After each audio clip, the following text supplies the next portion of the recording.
Oops.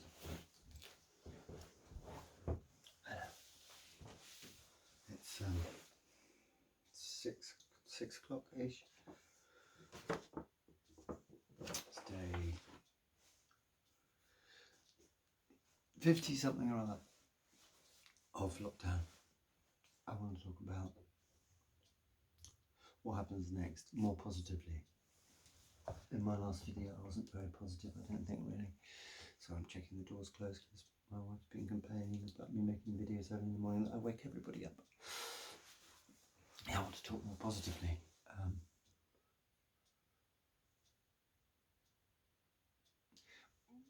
We've dealt with this in a very third world manner. I mean, I think the term third world is very disparaging. We've dealt with this in a sort of clueless way. We've also not been helped by the fact that we're hugely under-resourced, that all the warnings about pandemics and all the modelling for pandemics, there was a big exercise that was done in 2016, a virtual kind of exercise modelling what the situation would be in a pandemic. All of that was ignored. So what happens next? Well, there will be a huge hunger at some point for this to end, for us to come out of lockdown. And that's going to be very difficult because so many people are flouting the rules and there's no teeth at the centre of government. And therefore our lockdown is completely porous, which means that the elevated number of deaths will carry on. But I think with even that elevated number of deaths, we will still come out of lockdown because it will be A, unbearable, and B, the voices for the economy will become extremely strident. This creates a problem, but maybe less of a problem if we have in place the interventions that we are going to use next in order to control this. And I want to talk about those interventions now. At the moment, we have a situation where people who have the virus are not isolated, and this needs to change. People who have the virus need to be isolated from society. They need to be taken out of society and isolated. It's no good telling them to stay at home. I'll give you for instance, why. I have a dear friend, hello lovely, who lives in a flat. It's an NHS flat. It's attached to a local hospital in Oxford. And there are 7 of them in the flat. And one of them was interacting with patients, washing them, I think. Most of them actually working admin. Anyway, you know how the story ends. She was interacting, as I think, very much involved in their personal hygiene and washing them.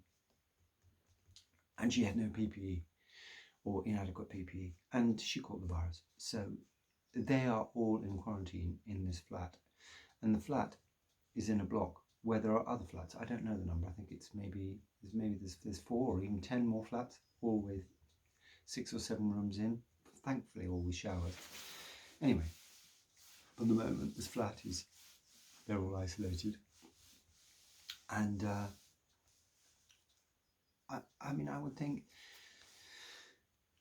the chances of them catching the virus are extremely high. Now, if that lady had been taken out of that flat and put into proper isolation, which is what happened in China, which is what happened in South Korea, then the chances of that flat not becoming infected are much higher than they are now. It is a nonsense that doesn't happen. So, people who catch the virus need to be isolated, and those that have shared that space with the person who's caught the virus need to be quarantined. The next thing that needs to happen is everybody needs to have an app which traces their movements, so that if you test positive for the virus, everywhere that you've been is known, and everywhere that you've been, the government and the health authorities know who you have been in touch with, because everybody has this app. we need to have it. I don't care about civil liberty issues. This is much bigger than that. Tens of thousands of lives are at stake. Then the other thing that needs to happen is there needs to be a huge team of contact tracers, of people, thousands of people need to be employed by the government to track down all the people that infected people have had with society, and everyone that they've been in touch with needs to be traced and tested and quarantined and isolated as well. That's how we live alongside this virus. And those things need to happen, and they need to start happening now. So we need to get isolation facilities, everybody needs to have this app, and we need to have a team of contact tracers. And the rules of the game need to change. How we get there, I do not know, because the numbers of cases and deaths needs to be suppressed right down below 100. That is the only way that we can really open back up as a society. And once we do, there will still be embers, and that's how we deal with those embers. With isolation and quarantining, effective isolation, with this app, and with teams of contact tracers. And that's the only way we do it. It's the only way we do it. Otherwise, we just accept that this ripples through society in a series of waves, destroying our economy, and we all effectively get it.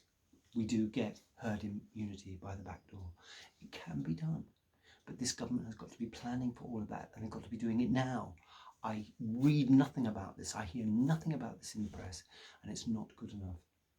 And you need to put pressure on your MP. You need to be writing to your MP and asking for these things, asking for isolation facilities, asking for this app, and asking for teams of contact tracers.